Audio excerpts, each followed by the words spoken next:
Welcome into the DNVR Avalanche Podcast. It is Wednesday, July 9th. We got Biggie, we got AJ, we got Rudo coming to you live.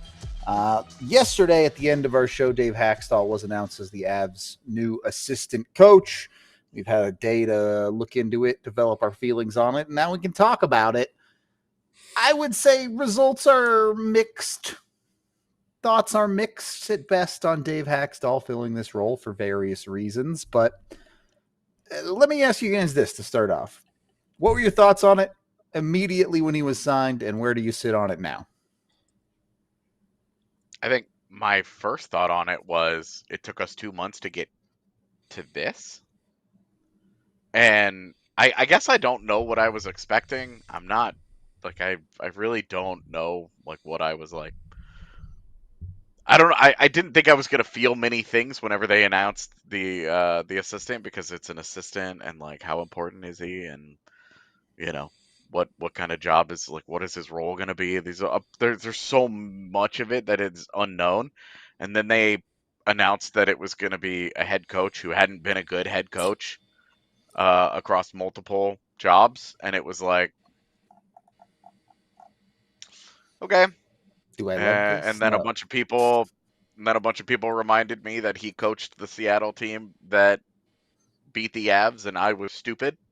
So it was, it was a good reminder yesterday that I'm stupid, and I should be excited about this, I guess. Hey, look, if Hakstol can bring that amount of good puck luck to the Avs, they might become unbeatable. So he's the lucky charm. I'm down for the lucky charm angle, to be honest. That one time. Here's what I'll say. Don't know him. College or NHL, or never spoken to him, so I'm sure he's a nice man. My take on it is, I'm not trying to discard him. I'm saying, I think they tried different things, and that hence the 2 months, and it got you there. I don't think he was the first choice.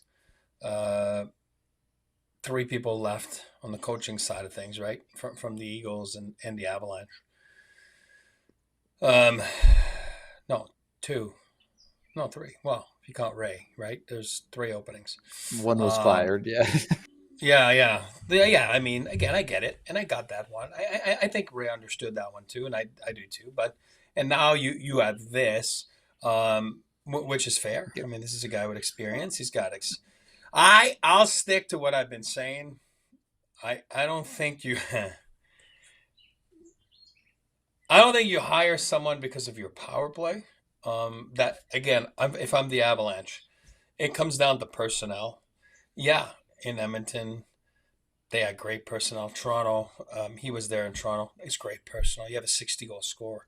Matthews. In Edmonton, you have Draisaitl. The Avalanche have the personnel. I don't think you hire someone because of the power play, X's and O's. I've always said that. I'll refer to superstars as artists. Joe, Peter, now to Mac and Kale and guys like that, right? They'll do what they want to do, and at the end of the day, it comes down to what are you going to do cohesively as a team. Forget about as an individual. There's one puck, and that's on the coaching staff to do that. I think that I understand the NHL now, the coaching side of things, and the dividing up the work, and there's so much work. Those guys get there early in the morning, they leave late at night. It's a job. I mean, when I say job, it's hours. It's a lot of hours, and they're all passionate about it. They all love it, but it's a grind this season. And if you think you're an ex-player and you think, oh, I can be an assistant coach, it's not how it works. It's not how it works because they work. As a player, you don't work. I've always said that. Name me a job. You get home by 12 o'clock and you can take 3-hour naps and you're off for 4 months in the summer. It's a great job. Let's not kid ourselves. Coaching is tough. It's a lot of hours. And they're passionate about it. But I feel that it comes down to the head coach for me to get down and yeah, you can get your assistants to work on the PP and the PK. And it's not like football where all the plays are, again, I'm assuming I'm not a football guy. The plays are called from the offensive coordinator and you know what I mean? And this is how it works. Hockey's not that. You have tendencies, you have this, you have that. It's a reaction game, and some guys react quickly, and that's why they're elite, and some guys don't, and that's why guys that react quickly and they bring a skill set, they're on the power play. So therefore, for me, it's on the head coach to make sure. And this is not a jab at Jared. I'll say it again. He should have won the Jack Adams in my book. So I'm not. But at the end of the day, the power play, it has been bothering me. You guys have made it very clear this year. It's bothering me. And it bothered me at the end, and it was a main cause of why the Avalanche lost in the first round. For me, there's no ifs and buts. They scored 2 power play goals. They win that series in 4 or 5. I'll stick to my points. So now it's up to you to make sure that everybody's on board, 29 included. 29 included. And I don't care if it's Dave Hakstol. I don't care if it's people we're talking about. What Kraft that I'm sure they talked to, and then he went to, where did he go with Joel, right? Anaheim, and then to anybody, right? Spotter ended up in Boston. At the end of the day, it's on you. It's on the head coach, and I think Jared will be the first one to tell you that. So for me on this hire, I'm like, oh, okay, great. I don't know him, so I'm not going to judge him. If it was Danny Heinold, for example, I could tell you, man, I love it because Danny, I know him. I play with him. I know how he is in the locker room. I've seen him. In situations. I've seen him with young guys. I've seen him with veterans. I've seen him with stars. I get what he brings. Dave, I have to admit, I can't bash. I don't know what he brings. I don't know him. So that would be my 2 cents on the hiring. I do think that, and like we're talking about hiring an assistant coach here. However we feel, good, bad, whatever, like it's an assistant coach, and we aren't entirely sure just like how involved he's going to be.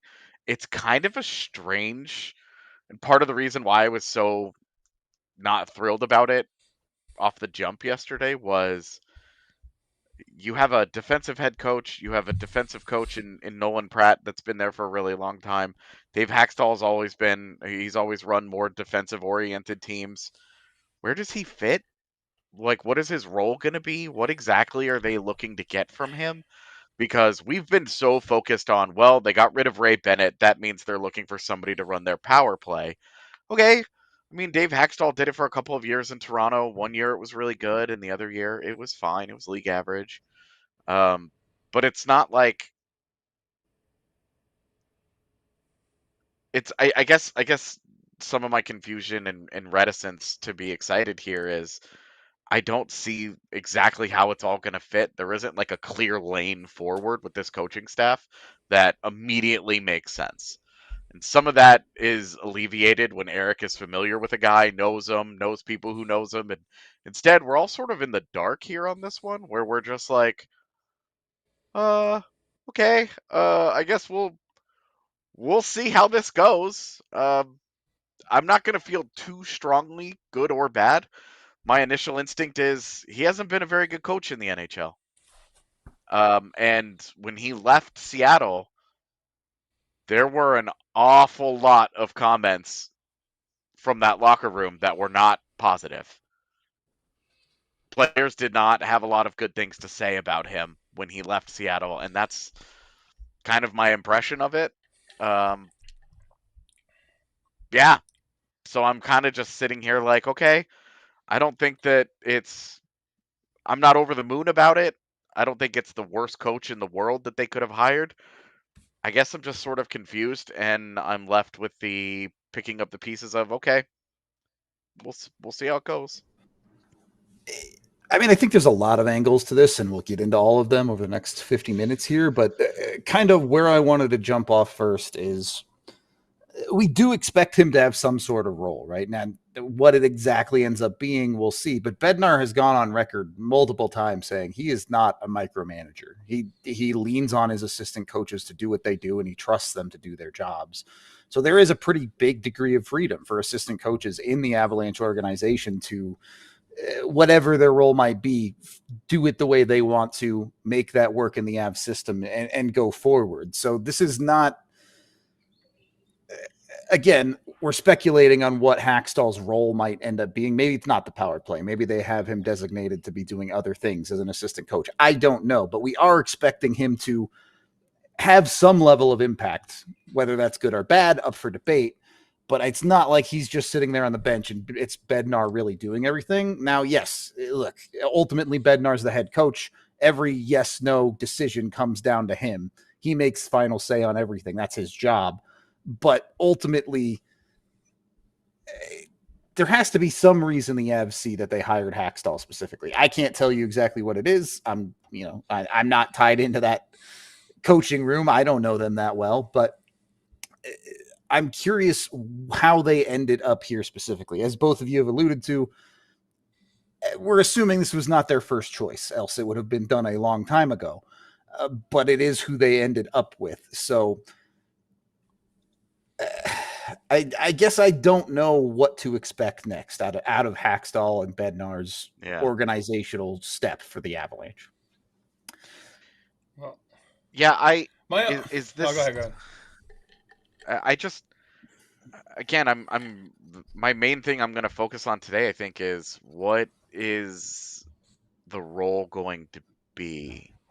Sure. Because is he going to help them implement an overall, like a system overhaul where they play a little tighter defensively, and that gives up some of what they do offensively?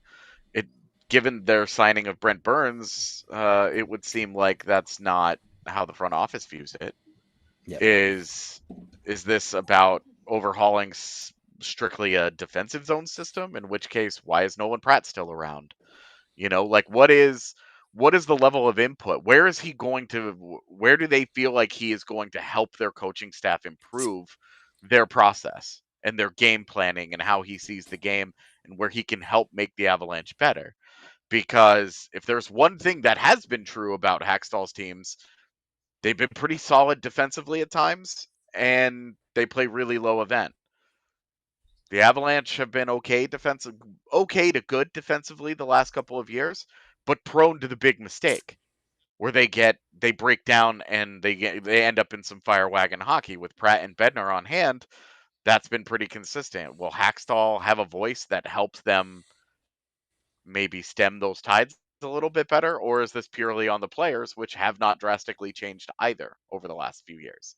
So I guess that's like, if I'm trying to find the big positive in an area where I think he could be helpful, that would be it. He's going to be another voice in the room that could help them with a PK system and a defensive zone system that is a little more cohesive and makes that part of the ice a little more palatable at times when it gets way too loose.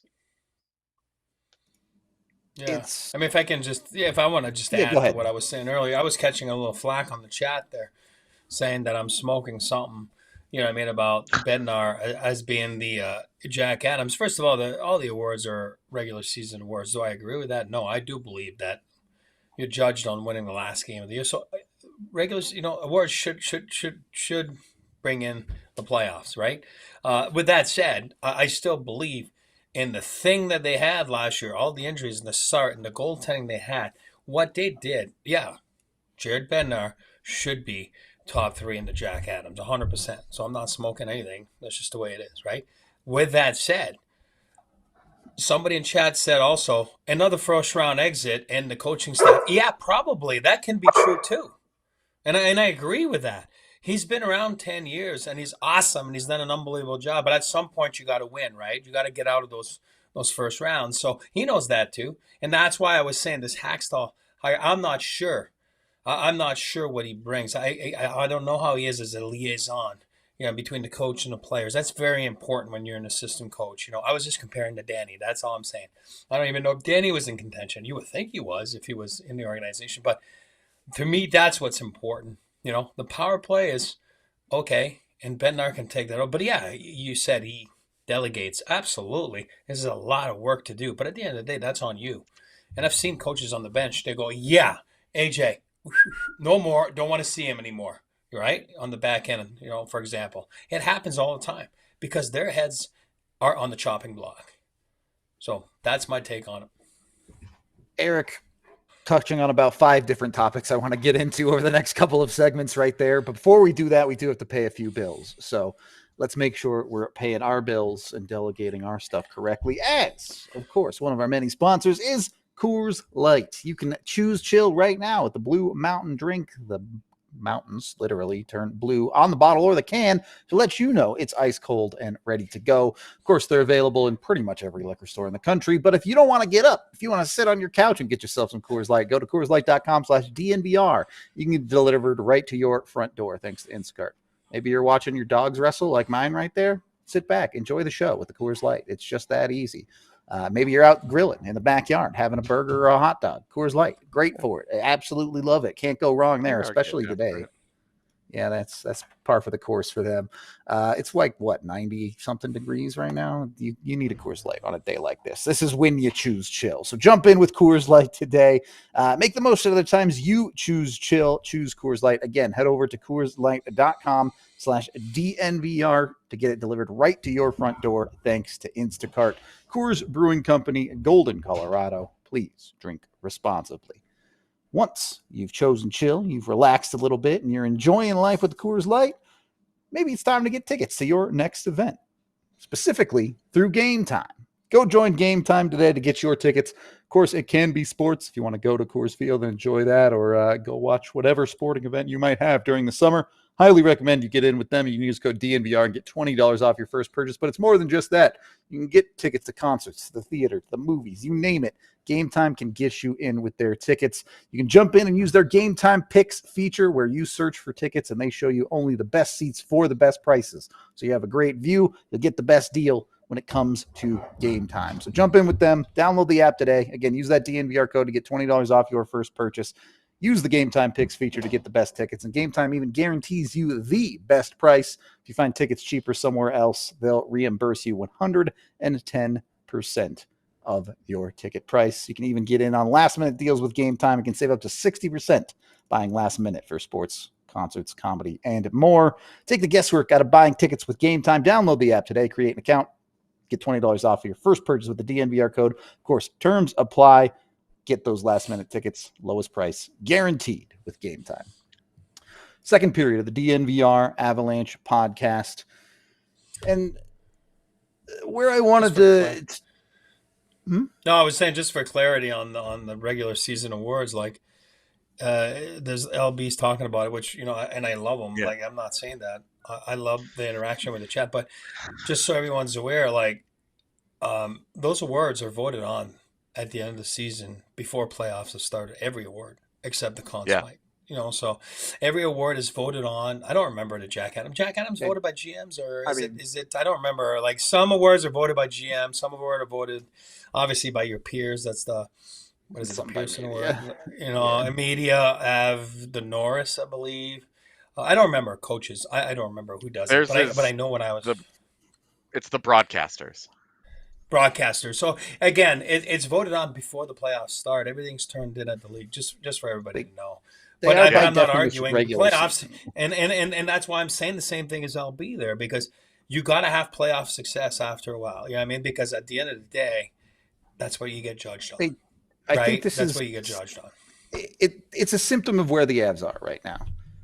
Regular season awards were cool when the Avs first started this ramp up of this era, and people felt like McKinnon got slighted, Bednar got slighted. Then they won a Stanley Cup, and that's it.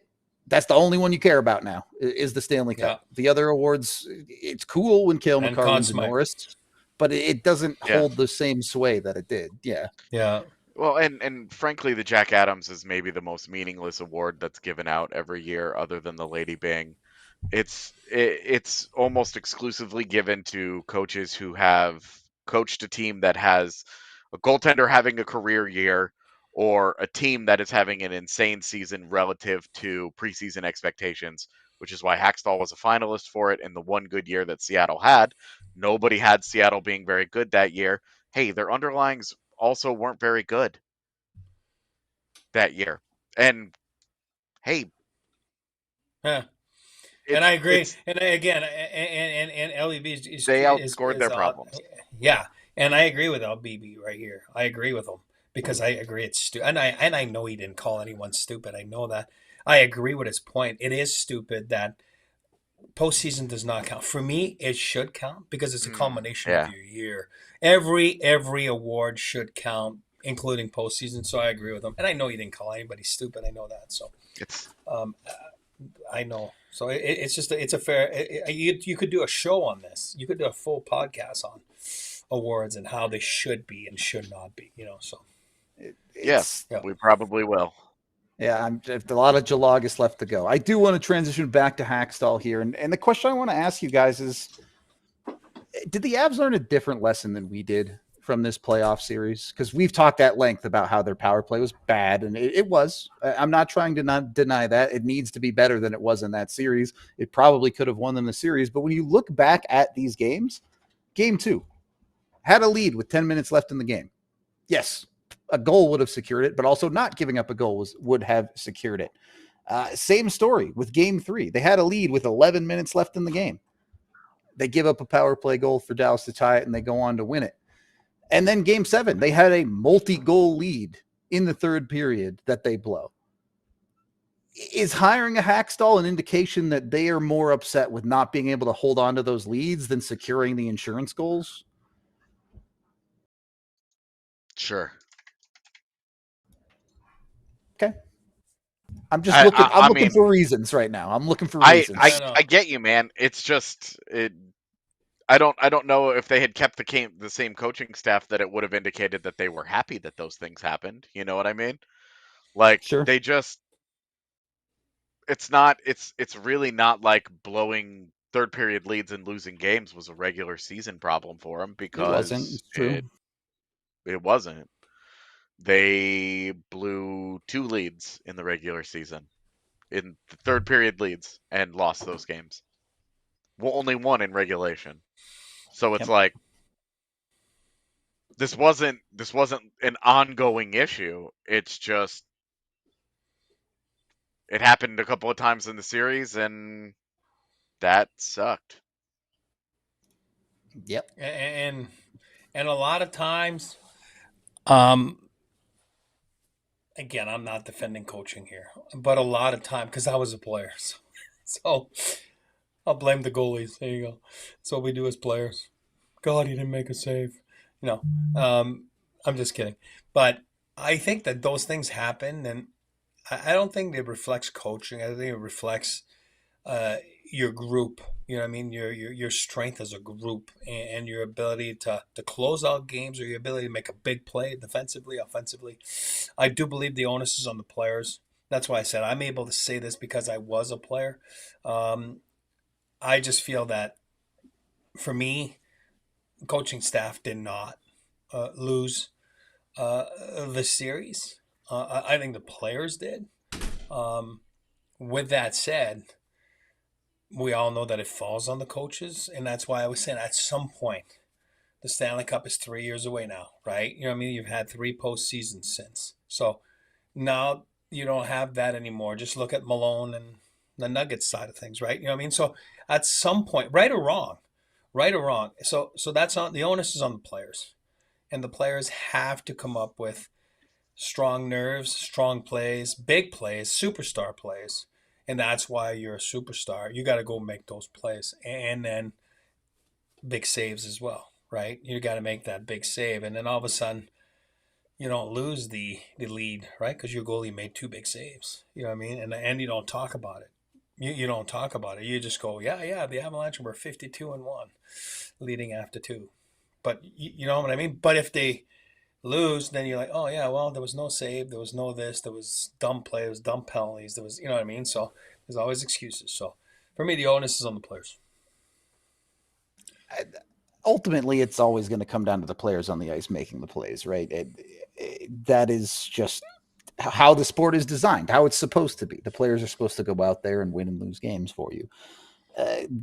But there is a new coach in town, and yes, you look at these numbers I'm about to give you some of, you have to understand there is context there of what players are on these teams, how good are they offensively, where are those teams at.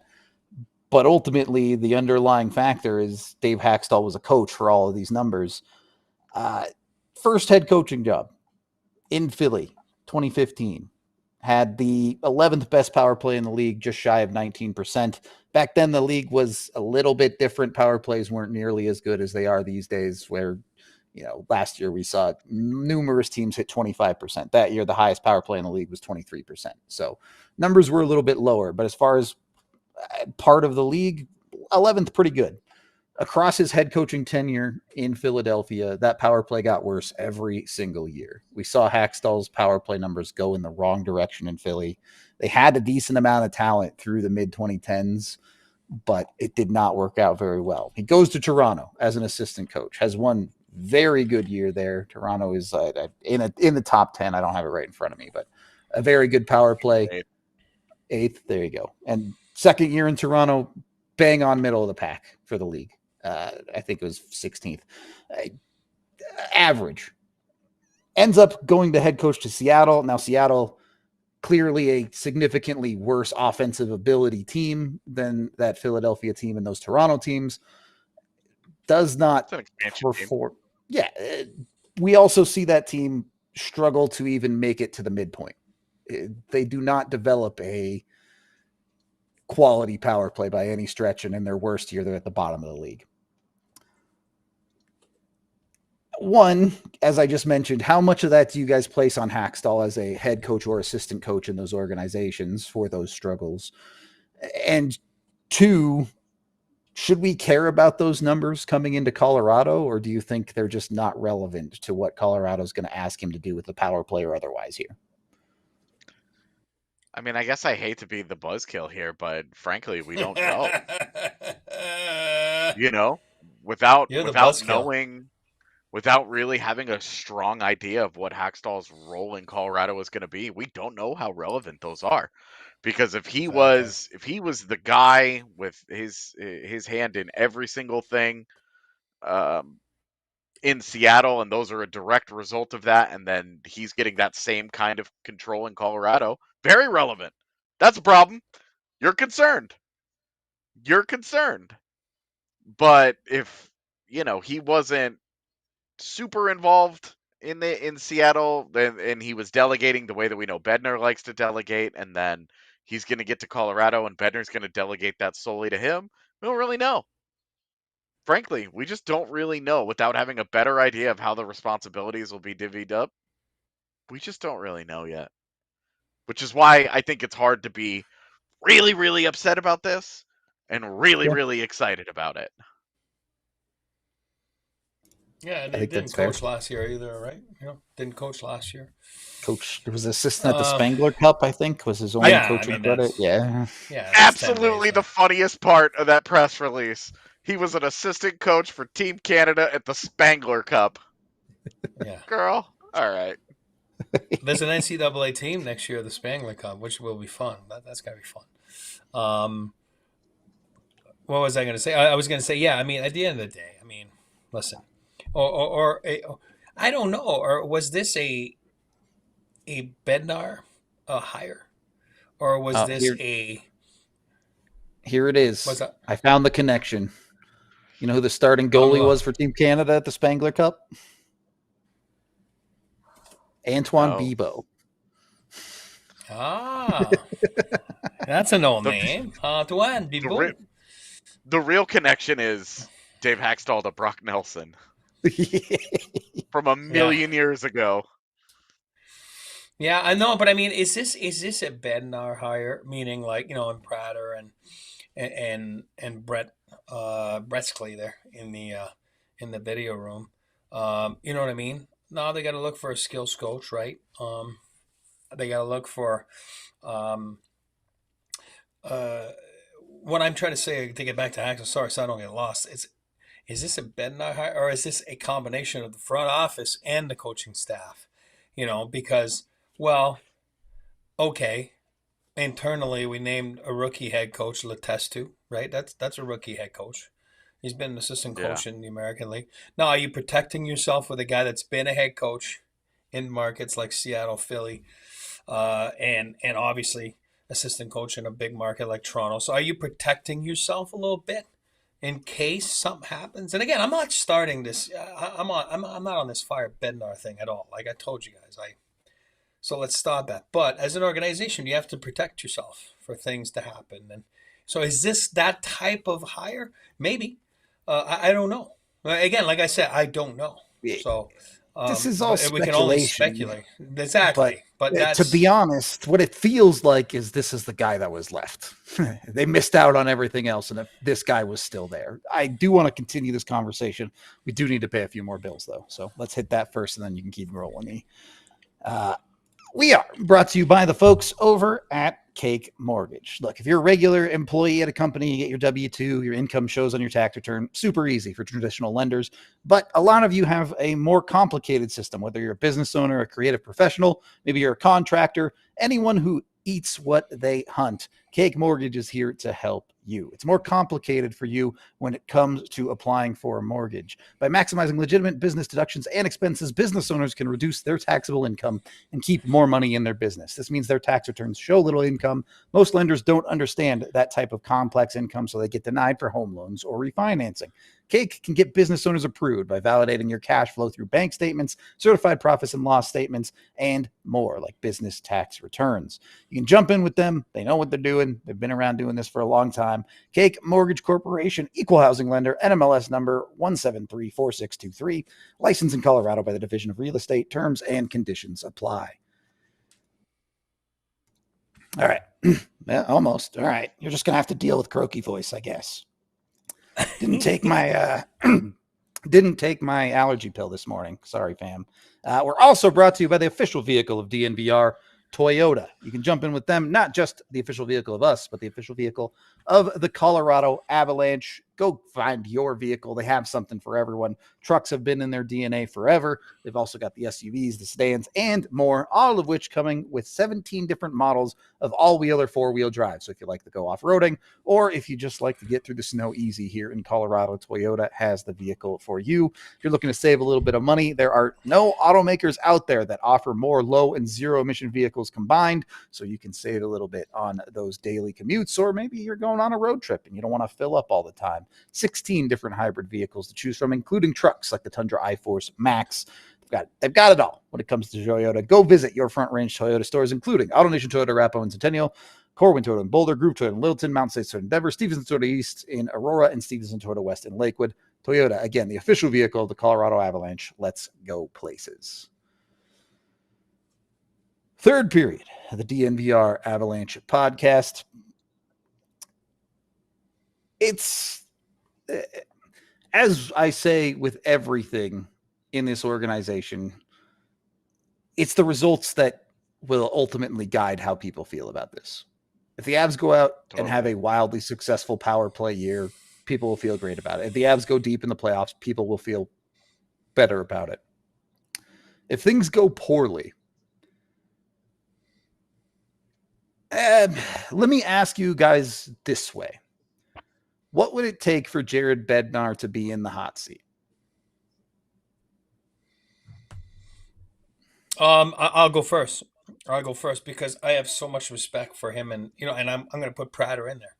I used to talk about Bednar like this, meaning I'd never met him, never watched him, never really paid attention to his career, but wasn't too sure at first with the Avalanche. Right, it was disastrous. We all know the circumstances he came in. Won me over, and I think that he's won me over.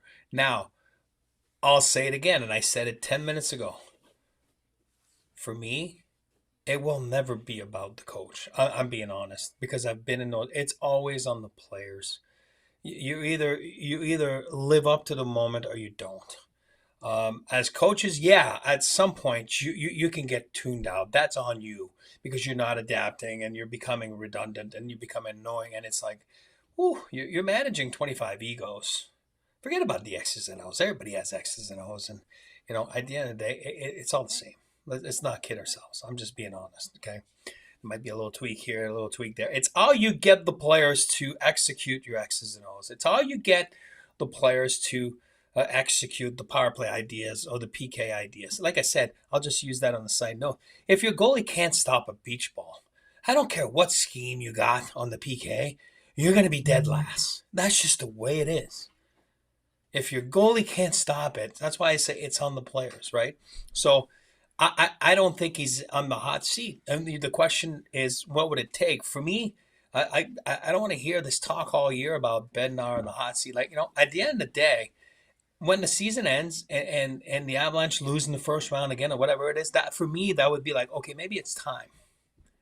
You know what I mean? Like maybe it's, even though I'm saying it's on the players, but at some point it's, name me a coach besides Cooper and Bednar that have had those runs right now. That's a testament to him. It's a testament to C-Mac and Joe, right? Because, and the ownership, to make sure that they're sticking with, their guy. But at some point, you're not going to be there for, this is not a college coach. This is not a guy that's going to last 25 years. We all know that. He knows that.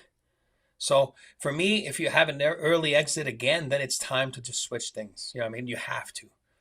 Because it'll be 4 years in a row now, where you're kind of, and again, forget about the circumstances and everything. At some point, like, it's on the players. I'm not blaming the coaches. I think these guys have been phenomenal. And they've been ambassadors in the community. They've been phenomenal people, like, representing the organization, and I'm putting Brett in there too, right? Constants, it's continuity all the time. But at some point, you have to have playoff success.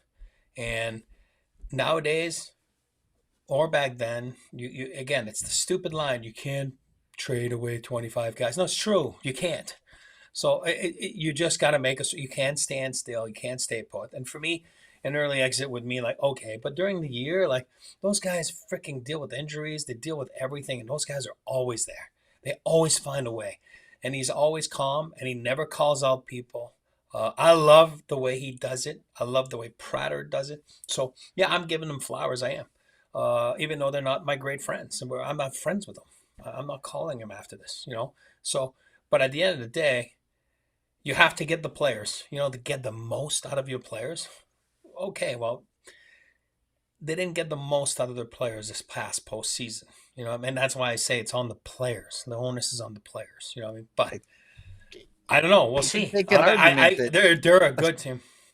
Yeah, you can make an argument that a significant portion of their lineup played their worst hockey in that playoff series of the year. Like, it was rough. Mm-hmm.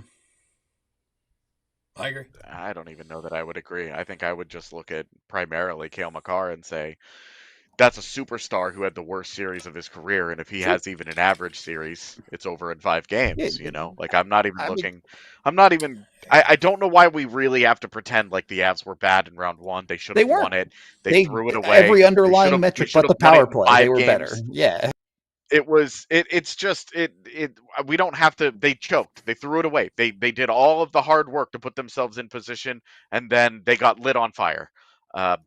It was a self-immolating postseason, and I don't think that Bednar is in any kind of regular season pressure unless something goes really, really badly. I would agree. I don't think that he's in a regular season hot seat. But if they lose in round 1 again, that will be 3 of 4 years in which they've lost in the first round, and that's unacceptable. You're not paying for a top end roster like what the Avalanche are paying for right now to be losing in round 1. It's unacceptable. I don't care about it's the toughest division in hockey. It is great. That just means your job is a little bit harder. Well, winning a Stanley Cup is really hard no matter what. It just is. Does it help that Edmonton gets LA every single year and that's a joke? Yeah, it does. It helps them every year. But ultimately, Edmonton keeps beating the team that comes out of the Central. So, I'm just not... They're good guys. They're great guys. To me, it's whatever. You cannot continue to lose in the first round of the postseason. It's now 2 of 3 years. And if it gets to be 3, you make a change. And that's where I'm at with it. Okay. I'm open to that. I had the opponents been flip-flopped, I think I'd be more concerned about it this offseason. Had the Avs lost to Seattle in round 1 this year, I think more alarm bells would be going off than the Avs losing in 7. You felt like they threw it to what was a conference final team. Yeah. And everyone felt like the winner of that series is going to the conference final. So with context, maybe it feels a little bit less pressing. But I agree with your original statement. Barring like a complete collapse in the regular season, it's the playoffs of this next year are going to be where you start to feel about Jared Bednar. It is what Pretty it is. much. I mean, we can go through and look at some of the postseason losses and be like, wow, you know, some of these they weren't, you know, like the San Jose loss, they weren't expected to. One of them, they had Michael Hutchinson in net, you know, like some of them you can look at it, but the last couple of years, the Seattle loss you look at and you go, yeah, a lot of really weird stuff happened in that series. Do you remember Game 7? Where the Avs dominated Game 7 and gave up a goal from behind their own goal line that hits Ben Myers and goes into his own net? Like, just absolute, and the game-tying goal gets wiped off the board because Arturi Lehkonen is an inch offside. Like, you know, like really weird... Like weird stuff happened in that series. Also, the Val Nichushkin stuff, and their second line was JT Compher, Lars Eller, and Evan Rodriguez. Like, what in the absolute hell was that? Suspended for weirdest play of all time, right? Like... And that's their worst game of the series. Game 5 was their worst game. Like that was an absolutely bonkers series. And they lost it, and we were all kind of relieved. Like, okay, well, they were about to get smoked by Dallas in the next series anyway, so. It is what it is, right? And now, remember, it was a long year. Yeah, tired too. It was a long year. It was miserable. They spent the whole season chasing. And that was, for my money, that was the worst Avalanche team of the last like 6 years. Like talent-wise, like they certainly the worst post-cup team. Yeah.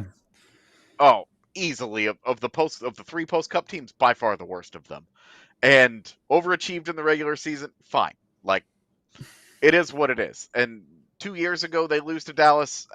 They just weren't good enough. For me, I'm more than the coaching staff. I'm putting that one on the front office. You didn't build a good enough team. All right, great. This last year, you built the team. You built a really good team. They didn't get you there. I don't look at it as coaching. Your guys outplayed their guys up until the third period of Game 7, and arguably your best player in Cale Makar had the worst series of his career. It just is what it is. I don't know how to feel. I don't know how to feel too differently about it. Some of them you can put on coaching. Some of them I'm not. Some of them I put on management. Some of them I'm not.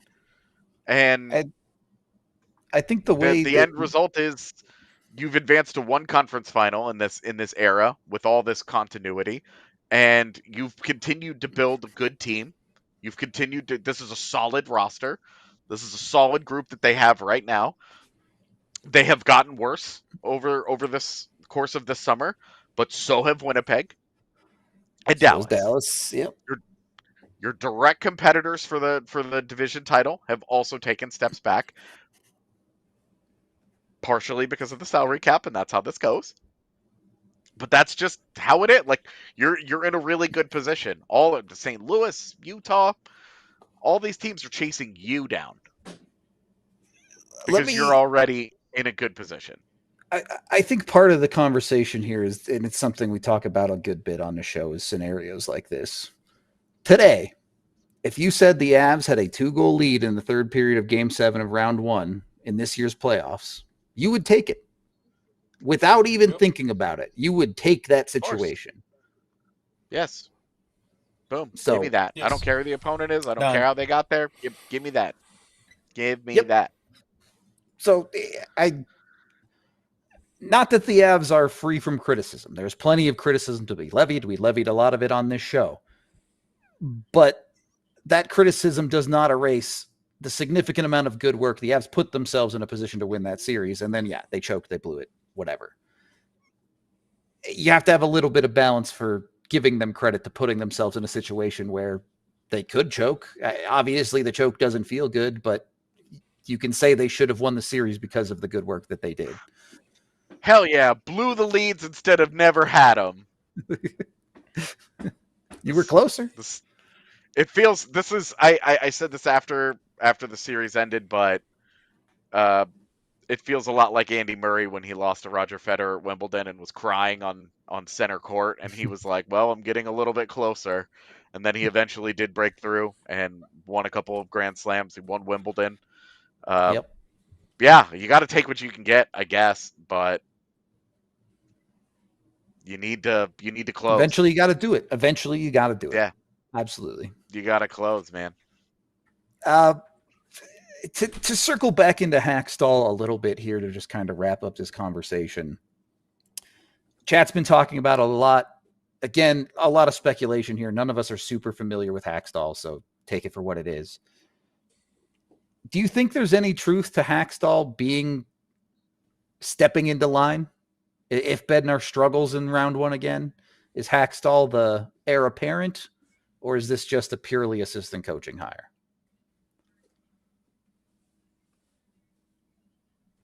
I'll go first.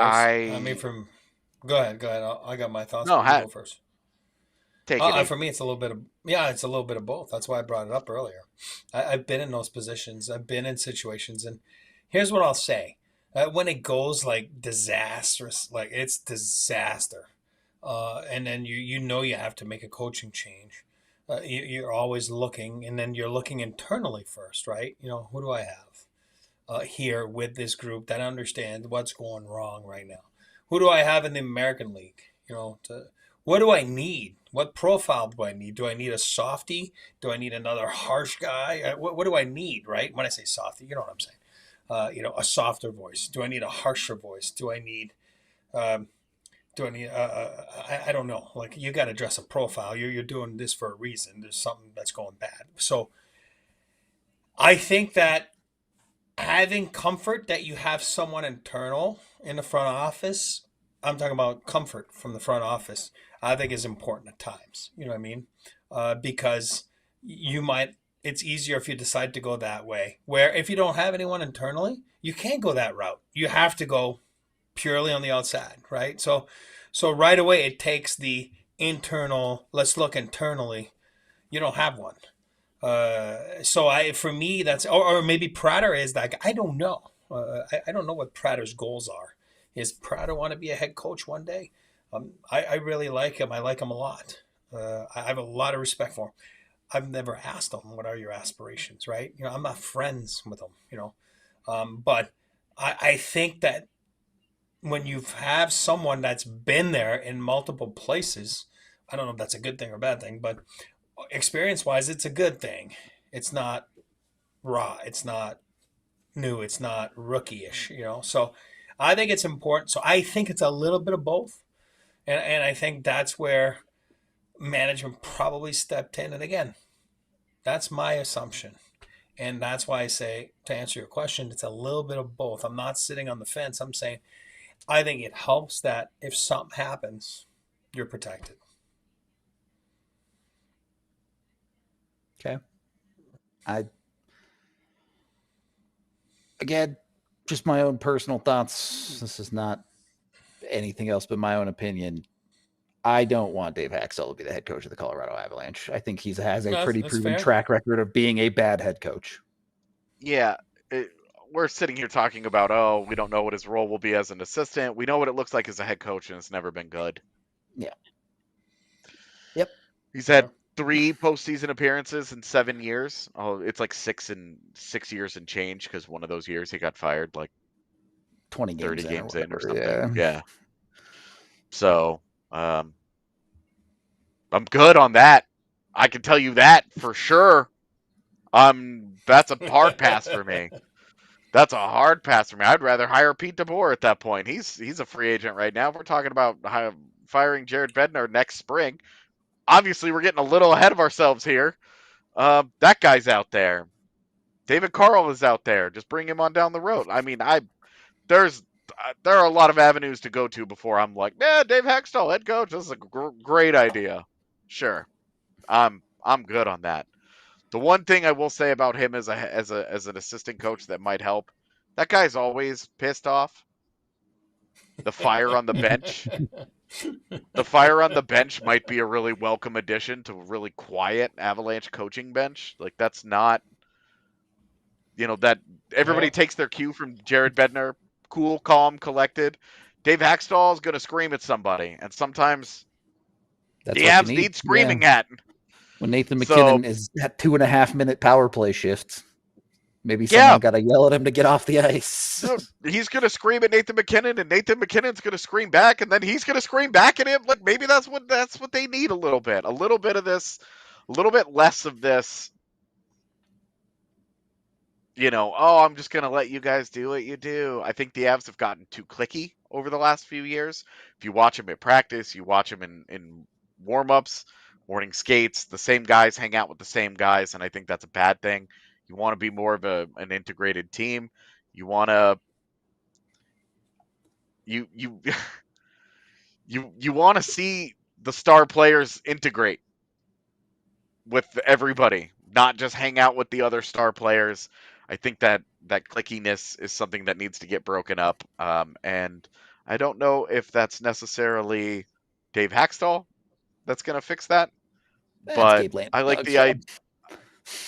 the idea that he could come in and just start screaming at people, because sometimes this team, it needs to be screamed at. All of us in life occasionally need to be screamed at and be put in a place where we're like, oh, you're right. I just needed somebody to shout this at me. I could have known this internally, but this happens. All right. So I think bringing the Avs together by mutual hatred of Dave Hakstol. That's the plan. Exactly. Just scream at him, man. That's it. Just scream at him. It'll fix everything. I like it. There's one other topic I wanted to bring into today, just to stick with the offseason and where the Avs are at. The Avs are currently listed as having about $4 million in cap space. Now, that includes some of the depth forwards being on the roster. If you move them off, it's closer to $5.5 million-ish of cap space, plus potentially LOC's LTIR to start the season. So they have a lot of room to work with. We are expecting maybe some more moves to slowly come through this offseason. But realistically, what's a good number of cap space, do you guys think, to ride with through the season? Because we know when you're a team that's going for it, expectation is you leave yourself some wiggle room to do stuff at the deadline. You have some flexibility in that way. I guess how much cap space would you feel like is too much for the Avs to hang on to this offseason? 4.123 million. That's what they're at right now if they make no other moves and they include Ty Felber, Ivan, and Nikita Pristupov on the roster. That's not acceptable for me. Even if you sign two bottom-of-the-barrel guys for $850K. That's just swapping them in for the guys that are already on there. Yeah, but that needs to happen. $4 million is too much. I would say ideally 1.5. Okay. So not a ton. No. You've been in those front offices. No. You've scouted some pros. Were there times where you wish you had a little more cap space in season? You definitely have to have it, or it handcuffs you, or you get taken advantage of, right? And you know that too. Doing it, you're like, are you kidding me? And you don't want to do it, but you have to do it. I do believe that they will do stuff. I'm one of those guys. I said it the other day. I'll say it again. They made 10 moves since November. I'm talking about substantial moves, right? So they're not afraid to make moves. I think that we all knew this was thin this summer on the UFA side of things. I do believe it's going to come down to the trading side of things. I think it all comes down to, for me, Marty. And I like Marty. I've told you guys that.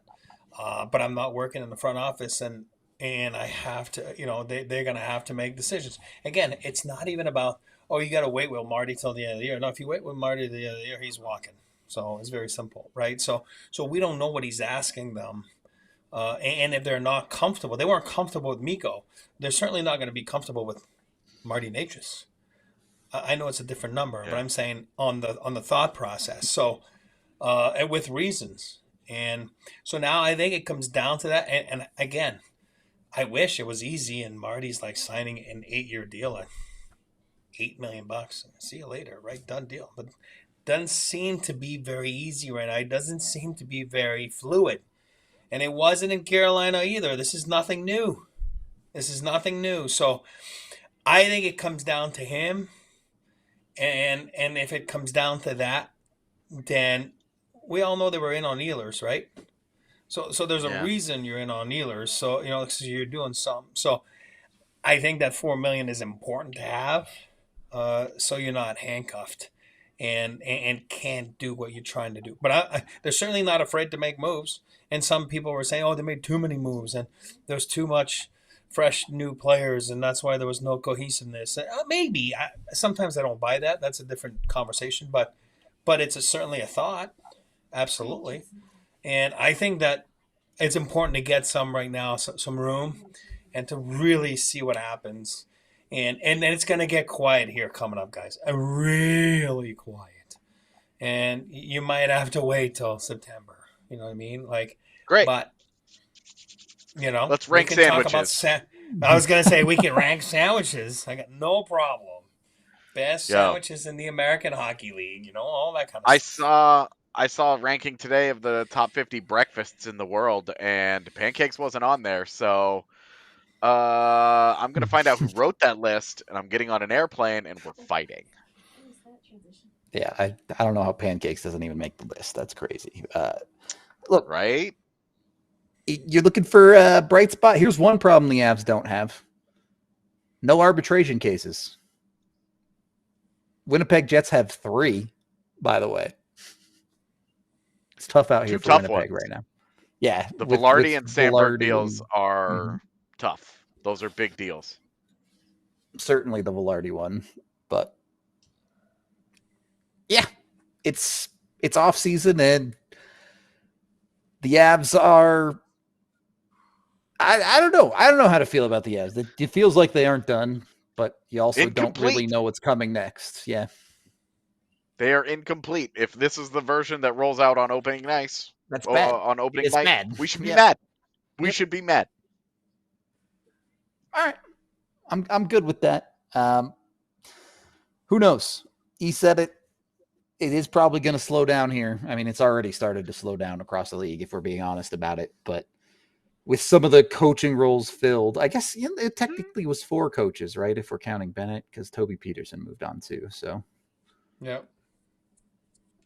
A lot of coaching turnover. Which they really haven't had any, Yeah, it's been a bit. It was really just Cronin for a while there, and almost none on the big club. Yeah. I don't know. It is what it is. We'll see how it all turns out. But let me ask you guys one more time. I know I've asked you this before recently, but to wrap up the show, especially with what we've talked about with 4 right-handed D, we expect the Avs to do more. Is there another trade this offseason? Yes. Okay. So it's not just free agency cheap hunting necessarily. AJ says 2. So you count you count off season up till like October 1st or whatever it is, training camp, right? Is that what you're talking about? Yeah, I count off season until the first day of training camp. Then that's next. Yeah, there you go. Perfect. Yeah, I'm with you. Yes. The answer is yes. I'd say next might be week. rookie tournament. Rookie tournament might be the start of next season for me. Okay, well, that's like 5 days earlier. Yeah, it's still rookie face-off. It is, man. Fine, whatever. Rookie face-off. The beginning of rookie face-off is start of next year, so that's fine. Whatever. All 3 teams involved in it this year. All right, that's it. We're done here. We are wrapping up today's show. We appreciate all of y'all hanging out. You've probably seen the Die Hard thing in the corner. I don't even know which way I'm pointing. Other way, that way. Go sign up, become a diehard, read all of AJ's awesome pieces. We have more stuff coming this summer. I have a bunch of videos planned once my life gets back to normal-ish. So keep out an eye out for those in late July. We appreciate y'all. This has been the DNVR Avalanche Podcast, and we'll see you tomorrow. We all silly like the mayor.